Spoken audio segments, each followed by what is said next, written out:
سليم ويان حكم بول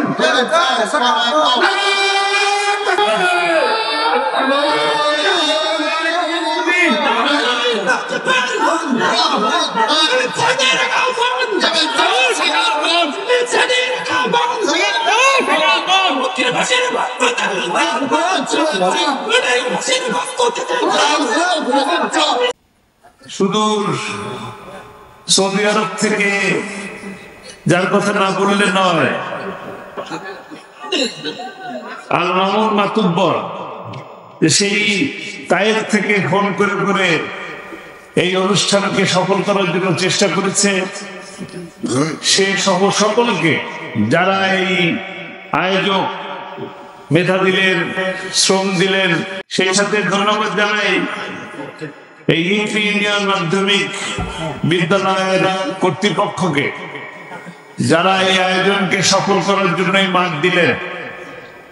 সেই সাথে ধন্যবাদ জানাই ইকরি ইউনিয়ন সেন্ট্রাল তাফসীর পরিষদ, ইকরি প্রবাসী কল্যাণ সমাজ কল্যাণ ফাউন্ডেশন, যারা এত বড় আয়োজন করলেন, যারা এত সুন্দর প্যান্ডেল করলেন, মাইকিং করলেন, লাইটিং করলেন, আপনাদের আমাদেরকে দাওয়াত দিলেন।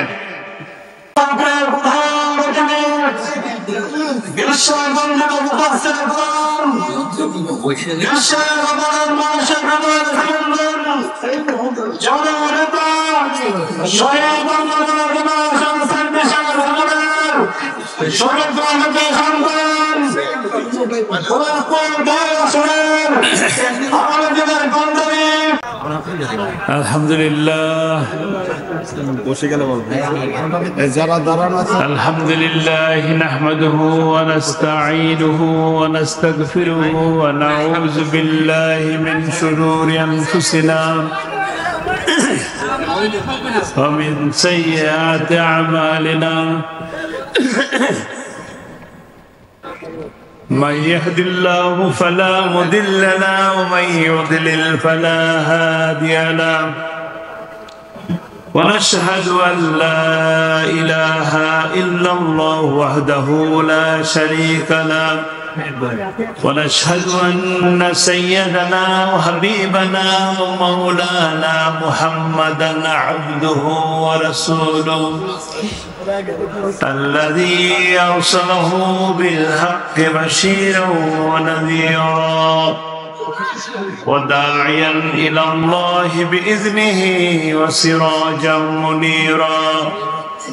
فقد قال الله تعالى في كلامه المجيد وفرقانه الحميد: أعوذ بالله من الشيطان الرجيم، بسم الله الرحمن الرحيم. إن الله وملائكته يصلون على النبي يا أيها الذين آمنوا صلوا عليه وسلموا تسليما. اللهم صل على سيدنا مولانا محمد وعلى آله سيدنا مولانا محمد। মোহাম্মদের সাথে আমরা সকলের সংসারে বলি আল্লাহুম্মা সাল্লি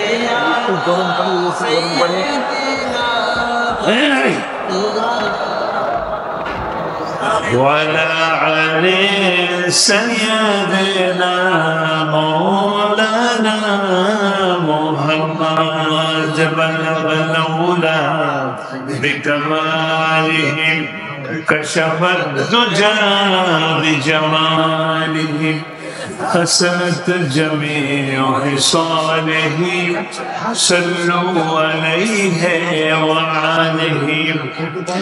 حضرات علماء کرام 4 নং ইকরি ইউনিয়ন সেন্ট্রাল তাফসীর পরিষদ ও ইকরি প্রবাসী সমাজ কল্যাণ ফাউন্ডেশনের উদ্যোগে পঞ্চম বার্ষিকী তাফসীরুল কোরআন মাহফিলের আজকের এই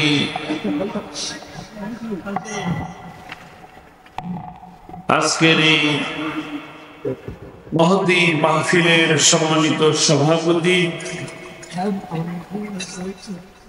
জাতীয় ইমাম সমিতি ইকরি ইউনিয়নের সম্মানিত সভাপতি, ইকরি বাজার পাঁচ জামে মসজিদের খতিব জনাব হাফেজ মোহাম্মদ আব্দুল আজিজ হাফিজাহুল্লাহ, প্রধান মেহমান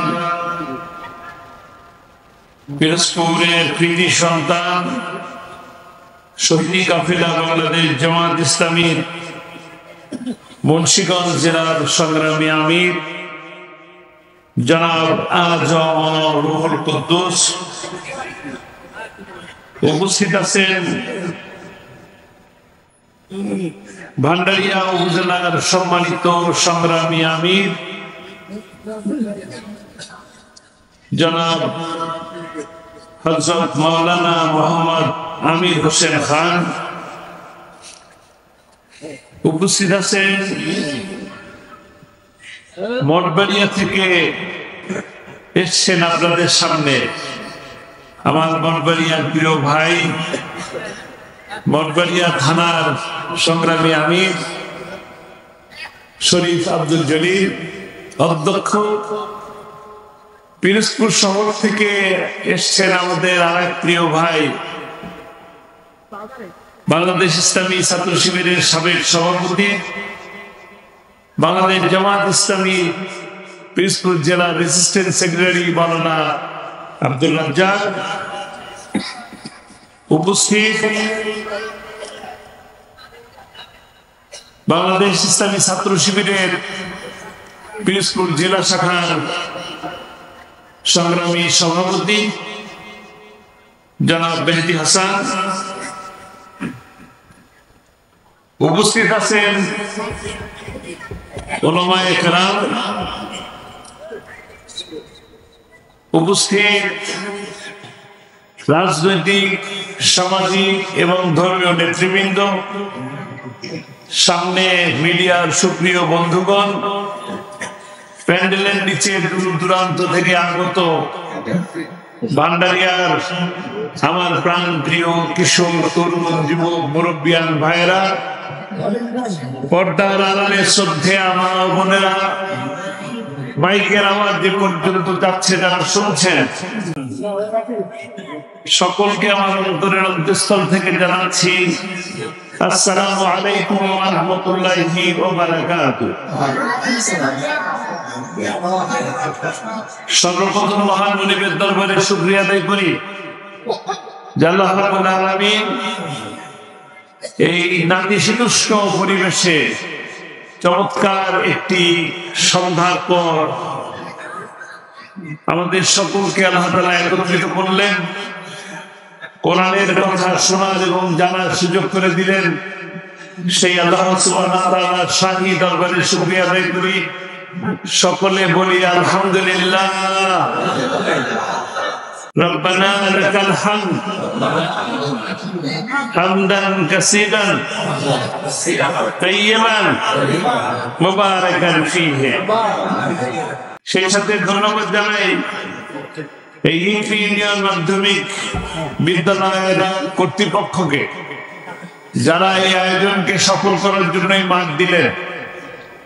সেই সাথে ধন্যবাদ জানাই ইকরি ইউনিয়ন সেন্ট্রাল তাফসীর পরিষদ, ইকরি প্রবাসী কল্যাণ সমাজ কল্যাণ ফাউন্ডেশন, যারা এত বড় আয়োজন করলেন, যারা এত সুন্দর প্যান্ডেল করলেন, মাইকিং করলেন, লাইটিং করলেন, আপনাদের আমাদেরকে দাওয়াত দিলেন। সুদূর সৌদি আরব থেকে, যার কথা না বললে নয়, আল মামুন মাতুব্বর সেই তায়েফ থেকে ফোন করে করে এই অনুষ্ঠানকে সফল করার জন্য চেষ্টা করেছে। সে সহ সকলকে, যারা এই আয়োজক মেধা দিলেন, শ্রম দিলেন, অর্থ দিলেন, তাদের সকলকে আপনাদের সকলের পক্ষ থেকে ধন্যবাদ জানাচ্ছি, মোবারকবাদ জানাচ্ছি। সেই সাথে দোয়া করি আল্লাহ রাব্বুল আলামিন এই মাহফিলকে কবুল করে নিন। এই মাহফিলের মাধ্যমে এই পুরো এলাকা ইকরি সহ পুরো ভান্ডারী এলাকাকে আবাদ করে দিন, দ্বীনের জন্য, ইসলামের জন্য কবুল করে নিন। সেই সাথে দোয়া করি আল্লাহ রাব্বুল আলামিন সেই কঠিন মুসিবতের সময় যখন হাসরের ময়দানে আপনার আমার কারণ কোনো কেউ উপকারে আসবো না, সেই সময় মাহফিল আমাদের জন্য নাজাতের উসিলা হয়ে যায়, বলি আমিন। আলহামদুলিল্লাহ, পরিবেশ এবং পরিস্থিতির কারণে আজকে আমরা এখানে একত্রিত হতে পারলাম।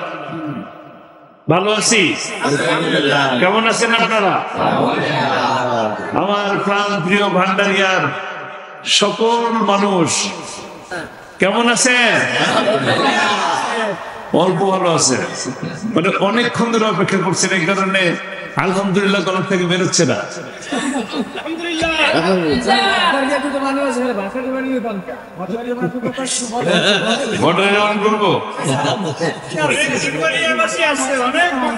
আলহামদুলিল্লাহ, এটা তো আমাদের জন্য, এই ভান্ডারিয়ার জন্য, আমাদের জন্য, আমার জন্য অনেক সৌভাগ্যের যে সেই মঠবাড়িয়া থেকে কথা শোনার জন্য, দেখার জন্য এই পর্যন্ত এসেছেন।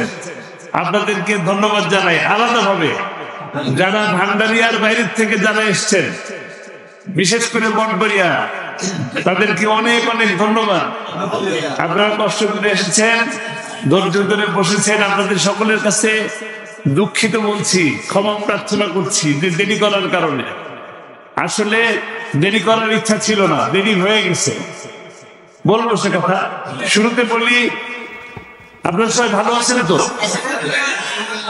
আমি আরো জোরে শুনতে চাই। আলহামদুলিল্লাহ। আল্লাহ তাআলা এই আওয়াজকে, এই শুকরিয়াকে কবুল করে নিন। আমরা যত বেশি শুকরিয়া আদায় করব, আল্লাহ তাআলা তত বেশি আমাদের জন্য নিয়ামত বাড়িয়ে দিবেন। আমরা মুসিবতের মধ্যে ছিলাম কিনা? বিপদের মধ্যে ছিলাম কিনা? আল্লাহ তাআলা মুক্ত করেছেন কিনা? আলহামদুলিল্লাহ।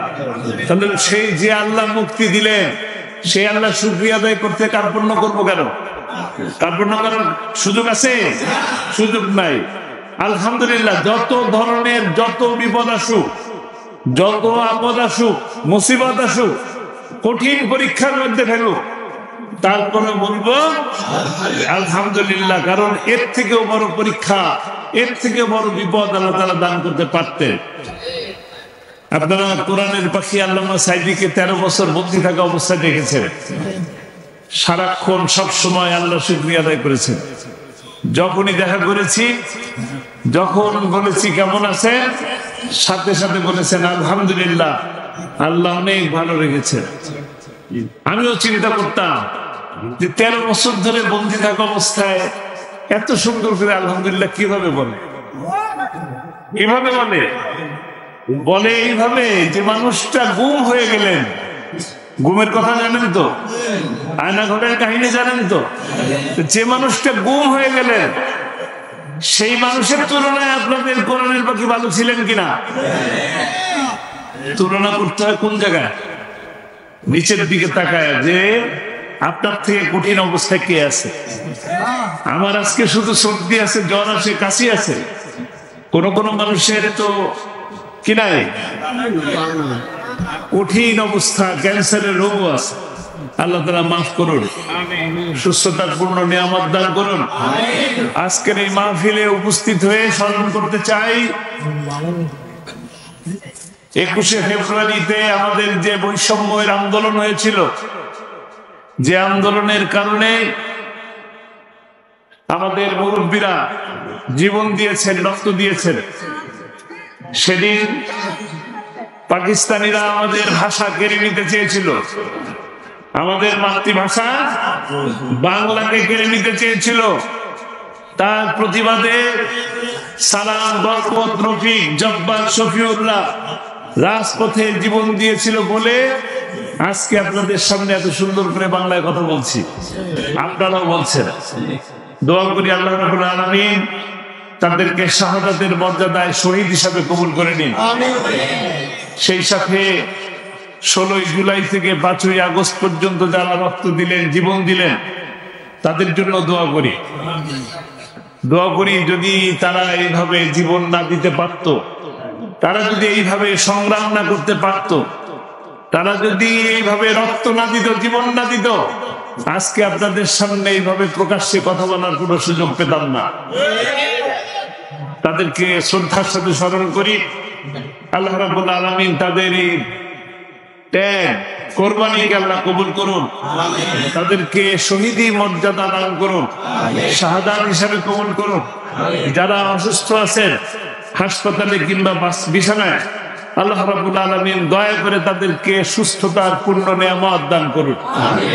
বলতে চাই, বারবারই বৈষম্যের শিকার হই, সেই 1952 থেকে শুরু করে আজ 2024 সালের 5ই আগস্ট পর্যন্ত, এবং বারবারই ক্ষমতার পট পরিবর্তন ঘটার পরে কিছুদিন বলি ভালো আছি আলহামদুলিল্লাহ, আমরা বরঞ্চ মঞ্চে এসে একটু জোরে বলাই আলহামদুলিল্লাহ, কিন্তু সেই আলহামদুলিল্লাহ 2 দিন যেতে না যেতে আমরাই আন্দোলনে নেমে যাই, তাই নয় কি?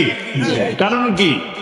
কারণ বারবার এই পট পরিবর্তন হয়, ক্ষমতার হাত বদল হয়, চেয়ারের মানুষটা বদল হয়, কিন্তু আমাদের যে বৈষম্য মুক্ত সমাজ গঠন করার কথা বলে আসে, যে সুখ দেওয়ার কথা বলে আসে, যে উন্নয়নের কথা বলে আসে, সেই উন্নয়ন হয় না। তাদের ভাগ্যের পরিবর্তন হয়, দেশের এবং জনগণের ভাগ্যের পরিবর্তন হয় না। আমরা ন্যায় বিচার পাই না, আমরা সুষ্ঠু বিচার পাই না। কারণ কি? কারণ বারবার যারাই আসুক ক্ষমতায়, যারাই চেয়ারে বসে, তারা মানব রচিত আইন দিয়ে আমাদেরকে চালনা করার, শাসন করার, পরিচালনা করার চেষ্টা করে।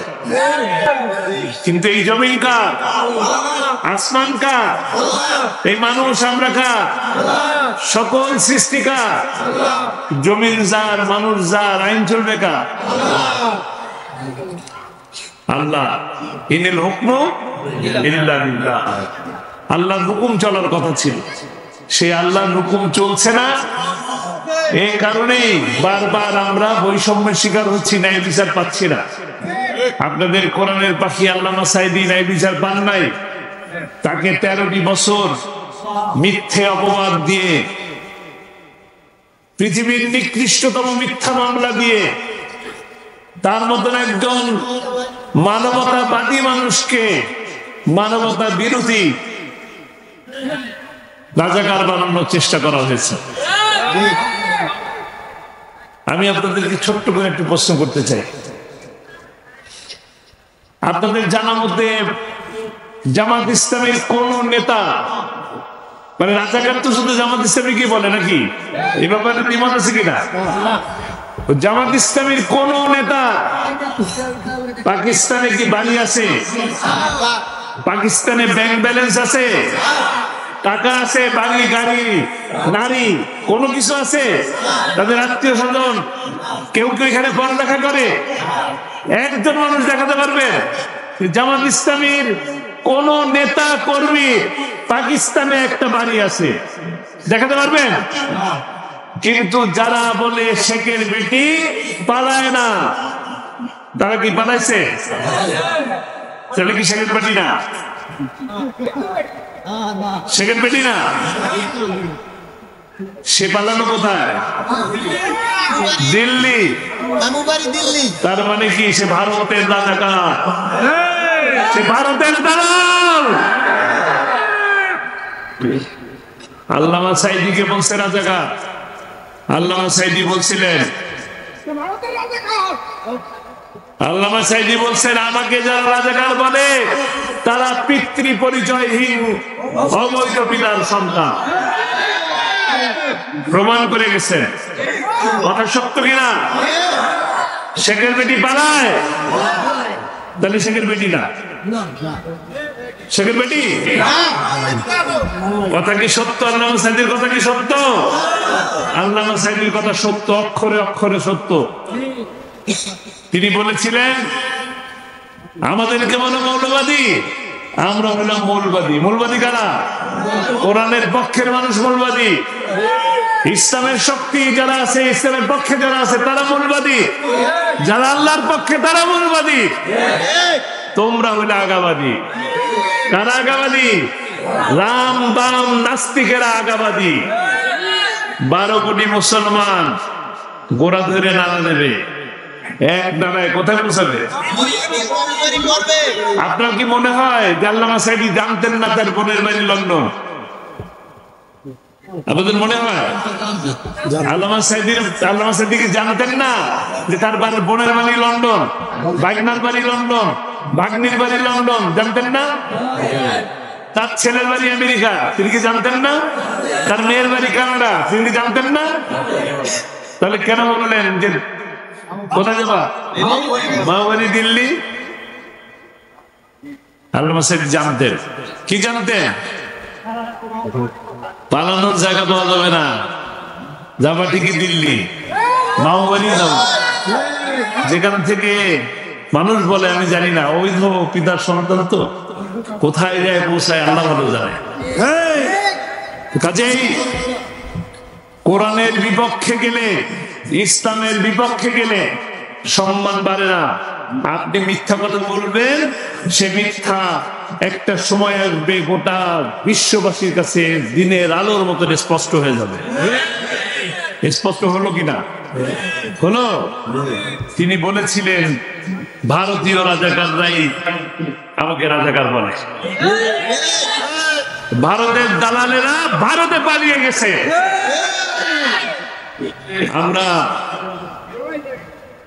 আমরা যত বিপদ আসুক আপদ আসুক একটা দৌড়ও দেরি।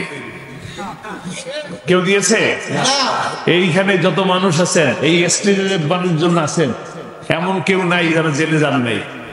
এই আমার ডাইনে বামে যারা আছেন কেউ নাই, কিন্তু একজনও কিন্তু এক কদম দৌড় দেন নাই, এক কদম দৌড় দেন নাই। এসছেন, চলে গেছে। কোথায়?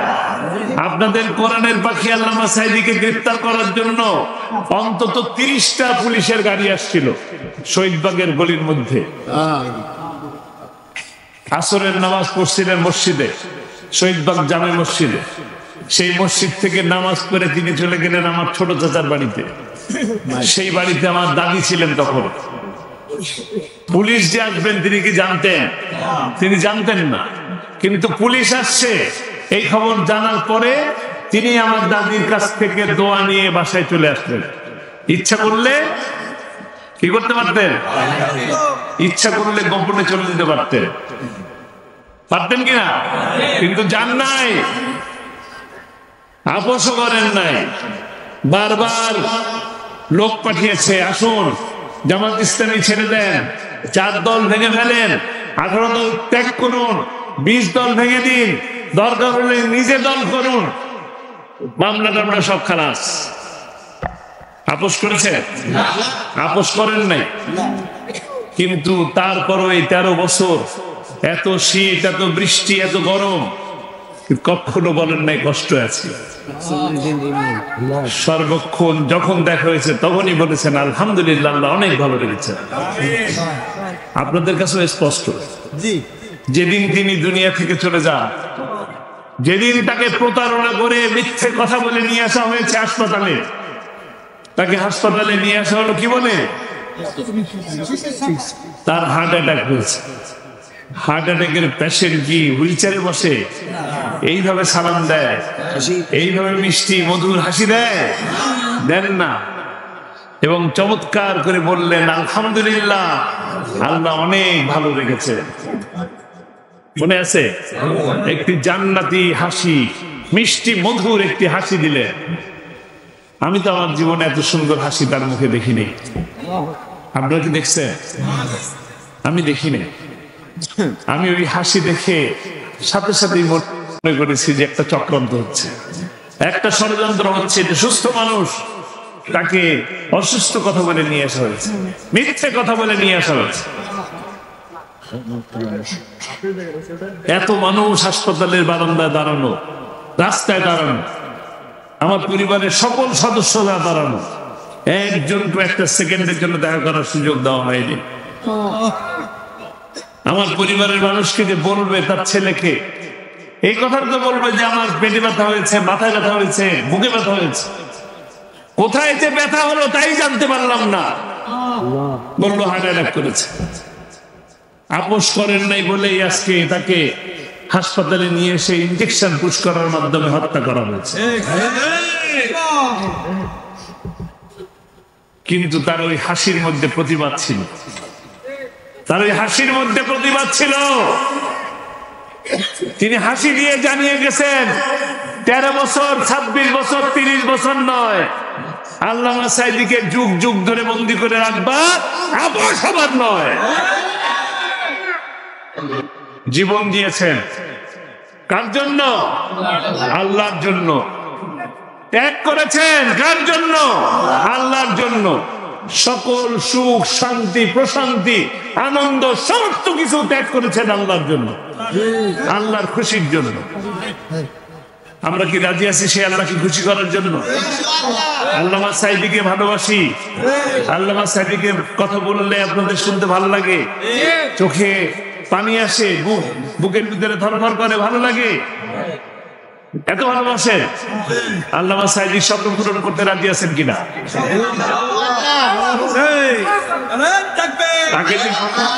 তাকে যে হত্যা করা হলো, তাকে যে হত্যা করা হলো, সেই হত্যার প্রতিশোধ আমার ভান্ডারিয়ার মানুষ নেবে কিনা? ভান্ডারিয়ার ভাইয়েরা কারা কারা আল্লামা সাঈদীর হত্যার প্রতিশোধ দেবেন?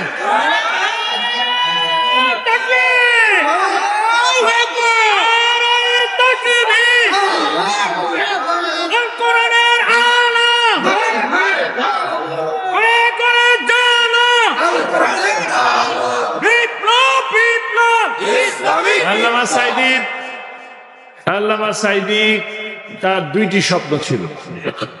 একটা স্বপ্ন ছিল তিনি মোনাজাতে দোয়া করতেন, কাঁদতেন, আল্লাহ আমাকে শহীদ মৃত্যু দান করো। আল্লাহ রাব্বুল আলামিন তাকে শহীদ হিসেবে কবুল করে নিন, শাহাদাতের মর্যাদা দান করুন, তার কবরের সাথে জান্নাতের সুড়ঙ্গ তৈরি করে দিন, জান্নাতি পোশাকে তাকে ঘুম পরিয়ে রাখুন, জান্নাতি নূর দিয়ে আল্লাহ তার কবরটাকে সাজিয়ে দিন, আলোকিত করে দিন।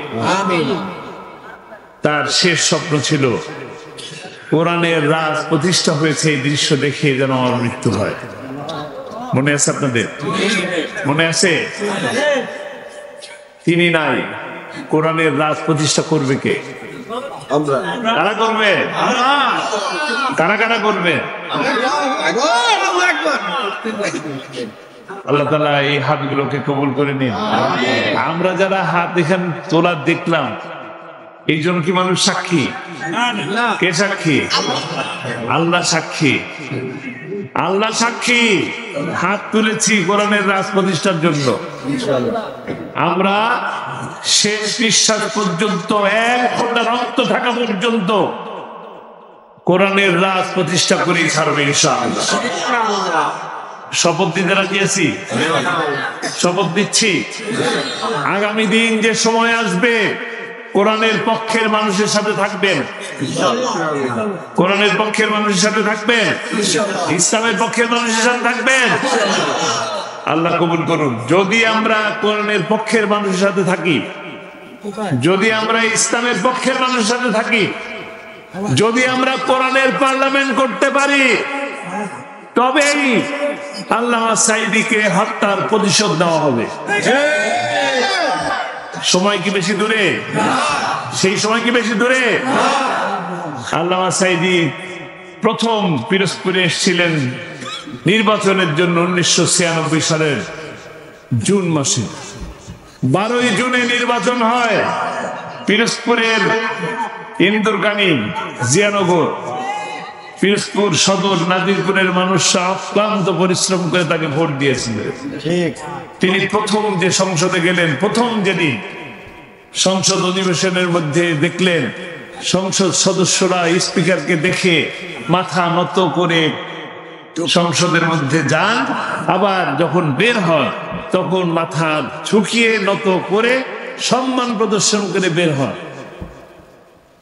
ওই দিন কিছু বলতে পারলেন না কোন ধারায় কোন আইনে কথাটা বলা দরকার।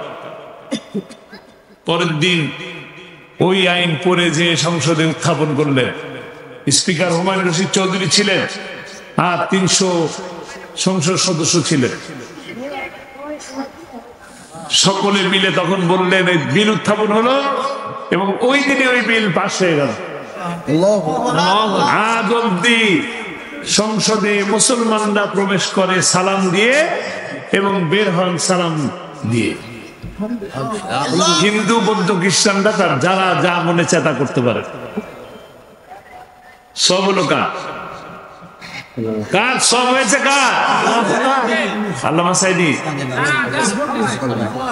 আল্লামা সাইদি তো সব হয়েছে, কিন্তু আল্লামা সাইদির জন্য যারা কাজ করেছেন, তখন যারা মিছিল করেছেন, তখন যারা মিটিং করেছেন, স্লোগান দিয়েছেন, ঘাম ঝরিয়েছেন, পোস্টার লাগিয়েছেন, ভোট দিয়েছেন, টাকা দিয়েছেন, বুদ্ধি দিয়েছেন, সকলের কাছে সেই সব পৌঁছে যায়।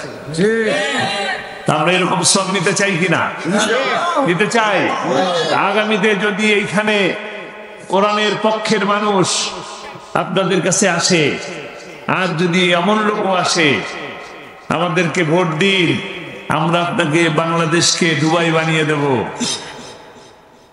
সিঙ্গাপুর বানিয়ে দেব, মালয়েশিয়া বানিয়ে দেব, তাদের পক্ষে থাকবে? তাদের পক্ষে থাকলে লাভ হবে না। তারা সিঙ্গাপুরে যে সিঙ্গাপুর বানায়, বাংলাদেশকে আর সিঙ্গাপুর বানায় না। তারা কানাডায় বেগমপাড়া বানায়, তারা সময় মতন এই দেশ থেকে পালিয়ে যায়। কিন্তু আমরা পালাই না, আমরা পালাবো না। প্রয়োজনে এই মাটিতেই জীবন দেব, এই মাটিতেই খবর হব, তবুও কোরআনের রাজ প্রতিষ্ঠা করে ছাড়বে ইনশাআল্লাহ। আমরা শপথ নিয়েছি আগামী দিনে কোরআনের রাজ প্রতিষ্ঠার জন্য আমরা প্রত্যেকে প্রচেষ্টা করবো ইনশাআল্লাহ। আমরা যারা কথা দিলাম এই কয়জন লোক দিয়ে কি হবে? এই যে হাজার হাজার মানুষ বসা আছে এই দিয়ে হবে? বেশি লাগবে কিনা? তাহলে কোরআনের দাওয়াত আমরা এক একজন কথা দিয়েই এক একজন আরো 20 জনের কাছে কোরআনের দাওয়াত পৌঁছাবো। আগামী দিনে কোরআনের পক্ষে রায় দেব, এই কথা কমপক্ষে 20 জনের কাছে আমরা বলবো। রাজি আছি? সবাই রাজি ইনশাআল্লাহ? তবে আর দেরি নয়, তবে আর দেরি নয়। আল্লামা সাইদি বলেছিলেন, আমি দেখতে পাচ্ছি উত্তর গগনে ঘন কালো কালো মেঘ জমেছে। সক্ষম ভাবে যদি মোকাবেলা করতে না পারে তবে কি শুভেচ্ছা দেখো অসম্ভব। মহিলারা আছে কাজেই আমরা অনেক দল, বিএনপি জামাত সব দল মিলে, বাংলাদেশের যত দল আছে সকল দল মিলে কিন্তু আমরা চেষ্টা করে পারি নাই। কিন্তু আমাদের সন্তান সমতুল্য ছাত্ররা, ছাত্রীরা, ছোট ছোট বাচ্চারা নমরুদকে বিদায় করে দিছে ঠ্যাংটা ভাঙা মশা দিয়ে, আর ছোট্ট ছোট্ট বাচ্চাদেরকে দিয়ে নমরুদের কি নাতিপুতি বিদায় করে দিছে। নাতিপুতি উত্তরসূরি তাদের বিদায় করে দিচ্ছেন কিনা? তো কাজেই ঐক্যবদ্ধ হতে হবে। আল্লামা সাইদির প্রত্যেকটা কথা সত্য, এটাও সত্য। তিনি বলেছিলেন আগামী দিন বাংলাদেশে ইসলামের সূর্য উঠবে, আগামী দিন ইনশাআল্লাহ কোরআনের পার্লামেন্টও গঠন হবে। হবে হবে, সময়ের অপেক্ষা শুধু। কারণ এই বক্তব্যটা যখন দিছেন, কোনটা আমি দেখতে পাচ্ছি ভাগ্য আকাশে, এই যে কথাটা বলছেন 5ই আগস্টের আগের দিন পর্যন্ত মনে হয়েছে যে গত পরশু দিন বোধহয় বক্তব্য রাখছে, এত কাছের মনে হতো। আগামী দিনও ইনশাআল্লাহ তার ওই কথাও সত্য হবে। আগামী দিন ইসলামের সূর্য উঠবে, আগামী দিন কোরআনের পার্লামেন্ট গঠন হবে ইনশাআল্লাহ। আমরা যে কথা দিলাম এক একজন আমার ভাইয়েরা, পুরুষ ভাইয়েরা, আমি আহ্বান জানাবো আমার মা বোনদেরকে, যারা আমার কথা শুনলেন তারা অনেক কষ্ট করেন নিঃসন্দেহে জানি। আমার মা বোনদের কাছে আহ্বান থাকবে, আমার ভাইয়েরা 20 জনকে দাওয়াত দিবে, আপনারা কয়জন? 10 জন। কয়জন? মা বোনেরা 10 জনকে দাওয়াত দিবেন কোরআনের পক্ষে, ইসলামের পক্ষে। আগামীতে তবেই শান্তি আসবে, বৈষম্য দূর হয়ে যাবে। আজও কিন্তু বৈষম্য দূর হয় নাই। আমরা যদি ইসলামকে প্রতিষ্ঠা করতে পারি, কোরআনের শাসনকে প্রতিষ্ঠা করতে পারি, তবেই সকল প্রকার বৈষম্য দূর হয়ে একটি প্রশান্তিময়, কল্যাণময়, একটি ন্যায় ইনসাফ ভিত্তিক সমাজ এবং রাষ্ট্র প্রতিষ্ঠা পাবে ইনশাআল্লাহ। আল্লাহ তাআলা আমাদেরকে সেই পর্যন্ত কাজ করার তৌফিক দান করুন। যে কথা বললাম সে কথা নিজে, যে কথা শুনলেন সে কথা আপনারাও আমল করার তৌফিক দান করুন। ওমা তৌফিকে ইল্লা বিল্লাহ। আসসালামু আলাইকুম ওয়া রাহমাতুল্লাহি ওয়া বারাকাতুহু।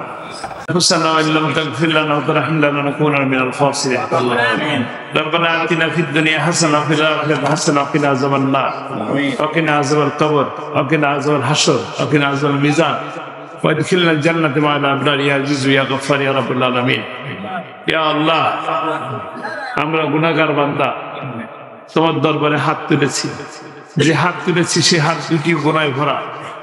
যে মুখ দিয়ে গুনার কথা বলছি সে মুখেও গুনাহ ভরা, চোখে গুনাহ ভরা, কানের মধ্যে গুনাহ ভরা, আমরা পায়েও গুনাহ ভরা। রব্বুল আলামিন, গুনার বোঝা মাথার উপরে নিয়ে তোমার শাহী দরবারে হাত তুলেছি।